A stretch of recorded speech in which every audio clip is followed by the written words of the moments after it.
28 اکتوبر 1943 کو جب دوسری جنگ عظیم زوروں پہ تھی، ہٹلر کی جنگی کشتیوں نے دشمن کی فوج کی ناک میں دم کر رکھا تھا،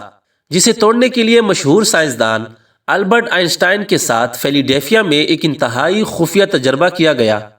جس کا مقصد تھا کہ ایک ٹائم مشین بنا کر اسپیس اور ٹائم میں گڑبڑ پیدا کر کے ہٹلر کی فوج کی پوری جنگی بحری جہازوں کو نظروں سے اوجھل کر دینا ہے۔ یہ خفیہ اور پراسرار تجربہ کیا تھا اور اس کا نتیجہ کیا نکلا، اور اب تک اسے دنیا کی نظروں سے خفیہ کیوں رکھا گیا، آئیے اس ویڈیو کے اندر جاننے کی کوشش کرتے ہیں۔ مشہور سائنسدان البرٹ آئنسٹائن ہٹلر کی مخالف اتحادی فوجوں کی نیوی فورس کے لیے کام کر رہا تھا، مگر دنیا کی نظروں سے اس پروجیکٹ کو اوجھل رکھنے کے لیے یہ ظاہر کیا جا رہا تھا کہ مشہور سائنسدان آئنسٹائن نیوی کے لیے صرف انڈر واٹر بارودی سرنگیں بنانے کے کام کر رہا ہے، جبکہ حقیقت میں کچھ اور ہی چل رہا تھا، ایک ایسا تجربہ جس کو حقیقت بنتا دیکھنے کے لیے انسان صرف خواب ہی دیکھ سکتا ہے، یعنی وقت کے ساتھ چھیڑ چھاڑ کر کے اس پہ مکمل کنٹرول حاصل کرنا۔ سب سے پہلے یہ تجربہ ایک بڑے بحری جہاز پہ کرنا تھا۔ اس بحری جہاز کے فوجی افسروں اور کمانڈروں کو کچھ پتہ نہیں تھا کہ وہ ایک خوفناک سائنسی تجربے کا شکار ہونے والے ہیں۔ اکتوبر 1943 کا فیلاڈیلفیا کا ایک نارمل دن تھا اور سائنسدانوں کی ایک ٹیم کچھ دور فاصلے پہ کھڑی ہو کر دوربین سے جہاز کو غور سے دیکھ رہی تھی۔ تجربے کا آغاز ہوتا ہے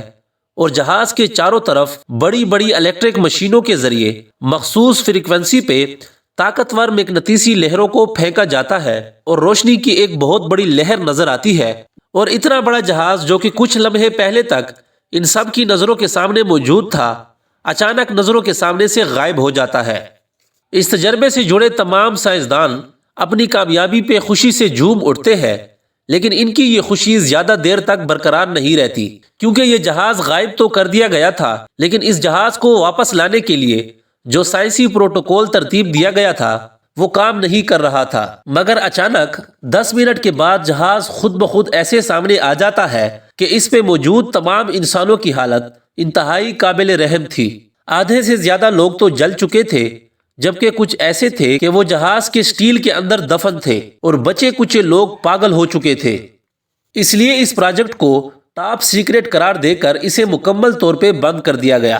اور تمام ریکارڈ جو یہ بتاتا ہو کہ امریکی جہاز کبھی یہاں پہ آیا ہو یا اس پہ کوئی تجربہ کیا گیا ہو، یہ سب ریکارڈ مٹا دیا گیا۔ اس سائنسی تجربے کے شکار ہونے والے لوگوں کے لواحقین سے بھی یہی کہا گیا کہ یہ جہاز جنگ کے دوران تباہ ہو گیا اور اس میں موجود تمام لوگ ہلاک ہو گئے۔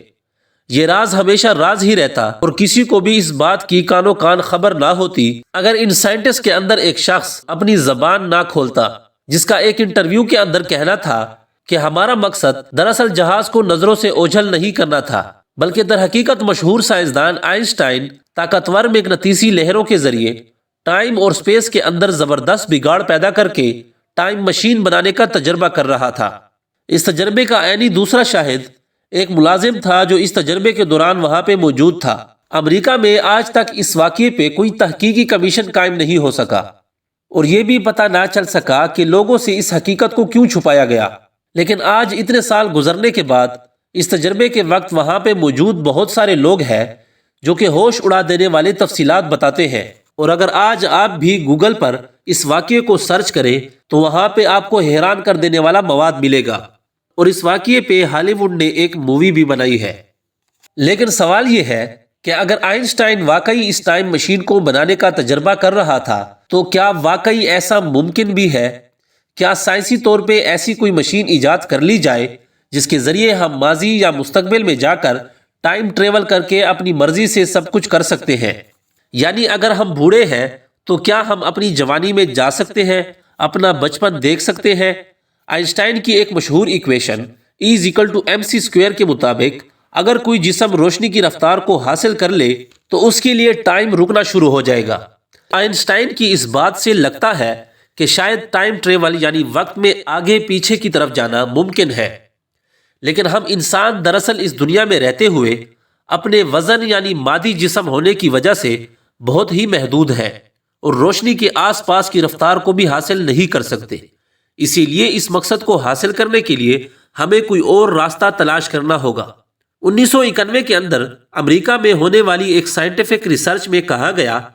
کہ سائنس کی ایک شاخ ایسی ہے جسے کوانٹم فزکس کہتے ہیں، اور یہ ایٹم سے بھی چھوٹے ذرے یعنی پارٹیکل کو اسٹڈی کرنے کا نام ہے، اور اس کے مطابق ٹائم مشین بنانا ممکن ہے۔ کیمبرج یونیورسٹی کے پروفیسر کا کہنا ہے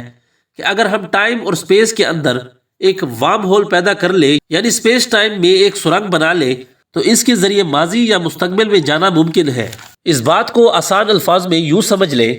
کہ جو وقت گزر چکا ہے یا گزرنے والا ہے اس کو ٹائم اور سپیس کہتے ہیں۔ یہ بالکل ایک سیدھی لائن ہے جو ایک طرف بڑھتی جا رہی ہے۔ اگر ہم فرض کر لیں کہ ہم اس لائن کے درمیان میں موجود ہیں تو ہمارے آگے ہمارا مستقبل اور اس کے پیچھے ہمارا ماضی یعنی گزرا ہوا وقت ہوگا۔ تو سوچیں اگر ہم اس لائن کے اندر گڑبڑ پیدا کر کے اس میں داخل ہو جائیں تو ٹائم کے اندر سفر ممکن ہے،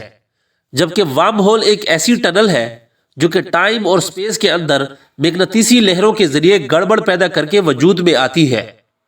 اس کو بھی آسان الفاظ میں یوں سمجھ لیں کہ اگر میں لاکھوں کروڑوں کی دوری کو ایک شارٹ کٹ راستہ دے دوں، یعنی اس طرح سے راستہ جوڑ دوں کہ ایک جگہ سے انٹر ہوتے ہی دوسری ایسی جگہ سے نکلوں جو کہ لاکھوں کروڑوں کلومیٹر دور ہو، تو یہ راستہ دراصل میرے لیے وارم ہول کا کام کرے گا۔ آئنسٹائن کے مطابق ایسے وارم ہول ہمارے خلا کے اندر بھی موجود ہے، جس کے ایک سرے سے نکل کر سرنگ کی طرح ٹائم میں آگے یا پیچھے پہنچ سکتے ہیں۔ اس اصول پہ ٹائم مشین بنانے کی کوششیں ہو رہی ہے، اور ہٹلر نے بھی کسی زمانے میں اسی اصول پہ ایک ٹائم مشین بنائی تھی۔ اس مقصد کے لیے کسی خفیہ مقام زیر زمین بہت بڑی سرنگ بنائی گئی، جس کے اندر ہٹلر کے سائنسدان دن رات کام کر رہے تھے، اور ان کا مقصد یہ تھا کہ ایک ایسی مغناطیسی لہر پیدا کی جائے جو سپیس ٹائم میں بگاڑ پیدا کرے۔ یہ مشین مکمل ہونے کے قریب ہی تھی کہ ہٹلر کی مخالف فوجی دشمنوں نے ہٹلر پر حملہ کر دیا اور ہٹلر کو بری طرح شکست سے دوچار کر دیا، مگر نہ تو ہٹلر گرفتار ہوتا ہے اور نہ ہی اس کی کوئی لاش ملتی ہے۔ جب مخالف فوجی دشمن ہٹلر کی ٹائم مشین بنانے والی جگہ پہ پہنچتے ہیں تو وہاں پہ مشین نہیں ہوتی، وہاں پہ صرف چند سائنسدانوں کی گلی سڑی لاشیں ملتی ہے۔ اس واقعے کے 20 سال بعد دسمبر 1965 میں امریکی ریاست پینسلوانیا میں آسمان سے آگ میں لپٹی ایک مشین زمین پہ گرتی ہے۔ لوگ جب اس مشین کو دیکھتے ہیں تو اس کا حلیہ بالکل ہٹلر کی ٹائم مشین جیسا لگتا ہے، اور اس کے اندر ایک جلی ہوئی لاش بھی ملتی ہے، شاید یہ ہٹلر کی ہو۔ یہ تو تھی ماضی کی باتیں، مگر سچ تو یہ ہے کہ انسان اپنی فطرت کے ہاتھوں مجبور ہو کر آج بھی کسی خفیہ جگہ پہ ٹائم مشین بنانے کے تجربات کر رہا ہوگا۔ لیکن دوستو، سائنس چاہے جتنی بھی ترقی کر لے، ایک بات تو واضح ہے کہ انسان قدرت کے سامنے بالکل بے بس ہے۔ دوستو، اگر آپ کو یہ ویڈیو اچھی لگی تو اس کو دوستوں کے ساتھ شیئر کریں، ہمارے چینل کو ضرور سبسکرائب کریں۔ شکریہ۔